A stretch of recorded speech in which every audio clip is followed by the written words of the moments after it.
Como podemos desfrutar das provisões do Senhor num tempo de confinamento, num tempo de reclusão. E eu queria então ler a palavra do Senhor junto contigo, 1 Reis, capítulo 17, a partir do verso 1, a palavra do Senhor nos diz assim: Elias, o tesbita, que habitava em Gileade, disse a Acabe: Tão certo como vive o Senhor, Deus de Israel, a quem sirvo nestes anos, não haverá orvalho nem chuva, senão por meio da minha palavra. Depois a palavra do Senhor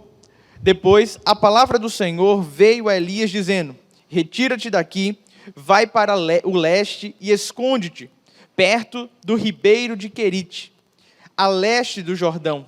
Beberás do ribeiro, e eu te ordenei os corvos que ali te sustentem. Elias partiu e fez conforme a palavra do Senhor, foi habitar perto do ribeiro de Querite, a leste do Jordão. Que o Senhor aplique a sua palavra aos nossos corações. O profeta Elias é introduzido no texto bíblico simplesmente com a expressão de que ele era o Elias, o tesbita. Não era um profeta conhecido, não havia outro registro dele, e ainda não se sabia se ele era de fato um homem de Deus ou não. O que a Bíblia vai nos relatar é que, diante de um cenário de tanta perversidade, onde o povo de Israel se desviou do caminho do Senhor, o rei Acabe, junto com a sua esposa Jezabel, recruta profetas de Baal, profetas de Azera, que começam a dominar o espaço de culto daquela nação. E a nação ficou então com o coração dividido, sem saber se adorariam a Deus ou se cultuariam a esses outros deuses. E diante de um cenário de tanta perversidade, Elias deu um decreto sobre aquela nação, uma palavra que veio do próprio Deus, onde tempos difíceis sobreviveriam na terra.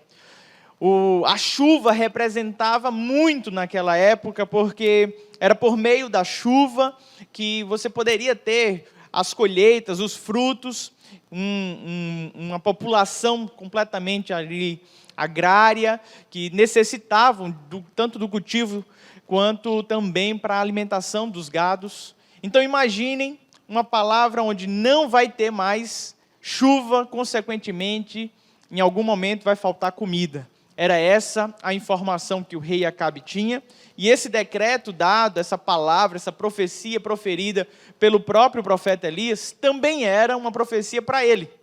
Ele também passaria por momentos de privação.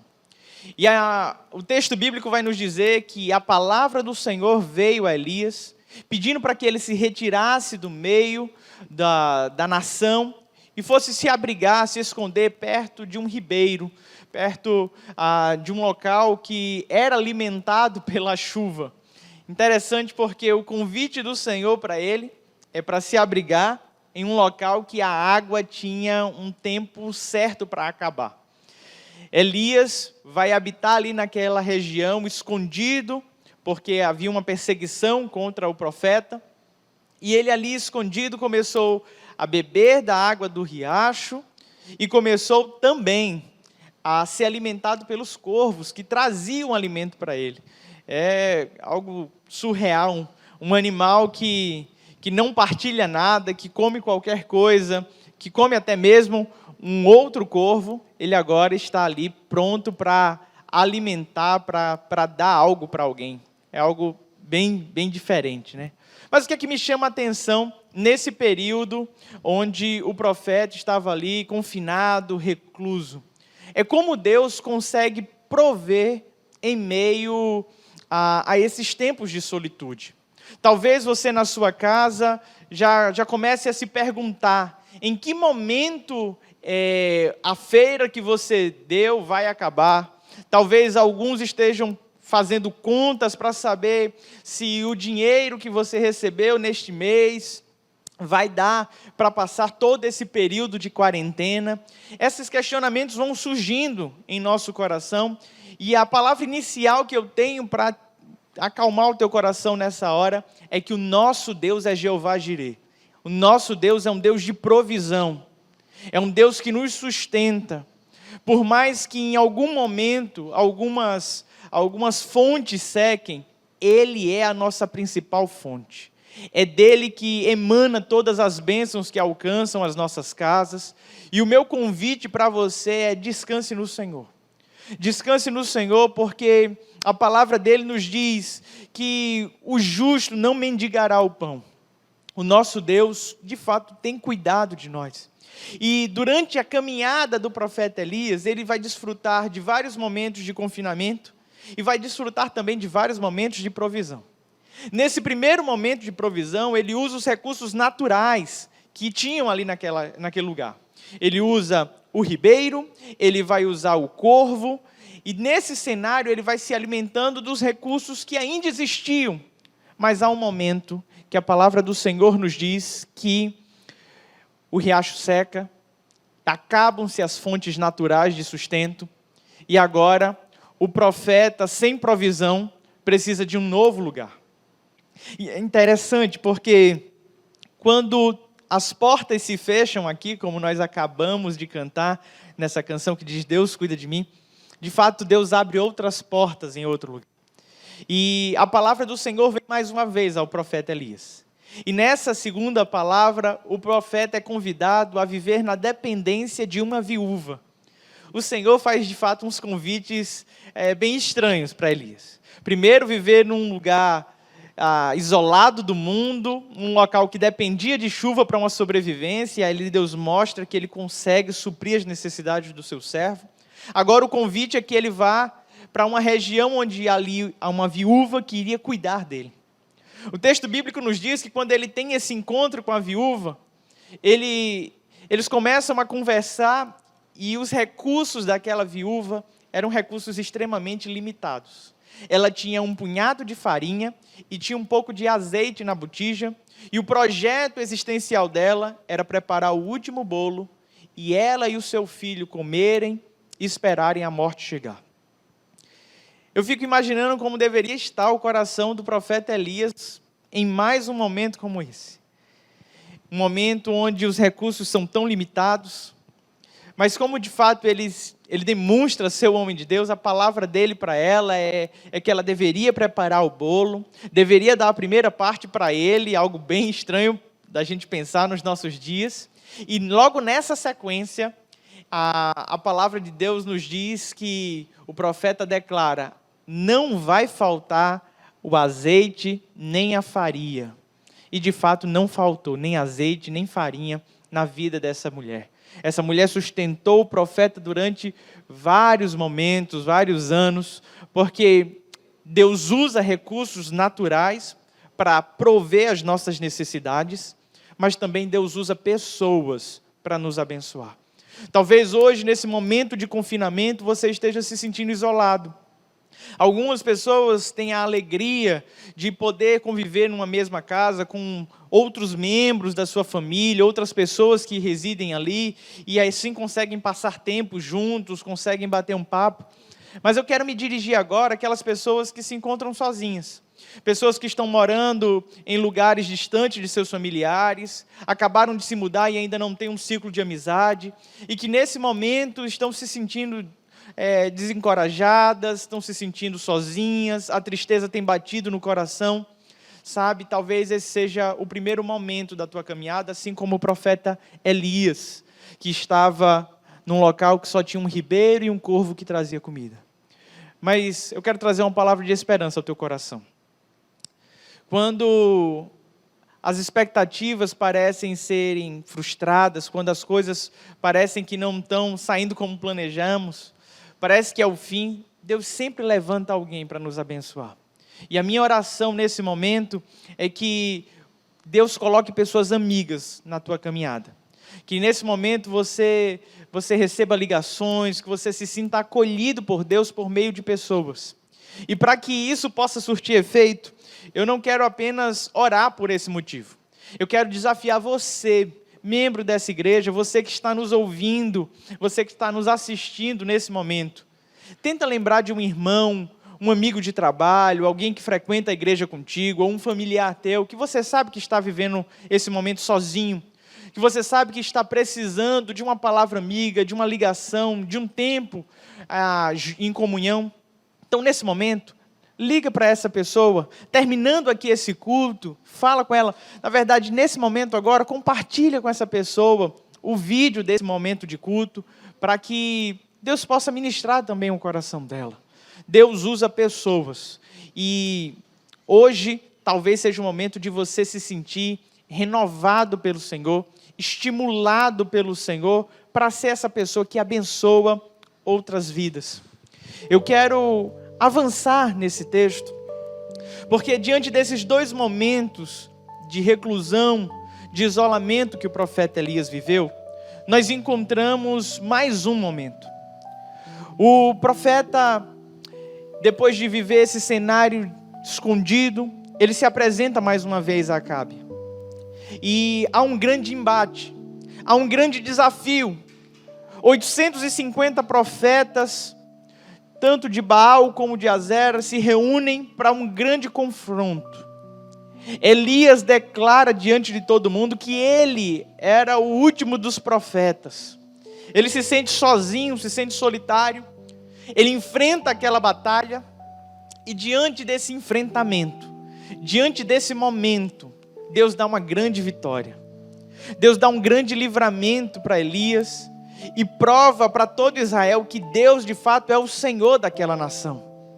Diante dessa grande vitória, a notícia chega até Jezabel e o coração dela se enche de raiva, de ira, e ela declara: olha, que os deuses façam comigo o mesmo que você fez com os meus profetas, se até amanhã eu não te matar, se eu não fizer o mesmo que você fez com eles.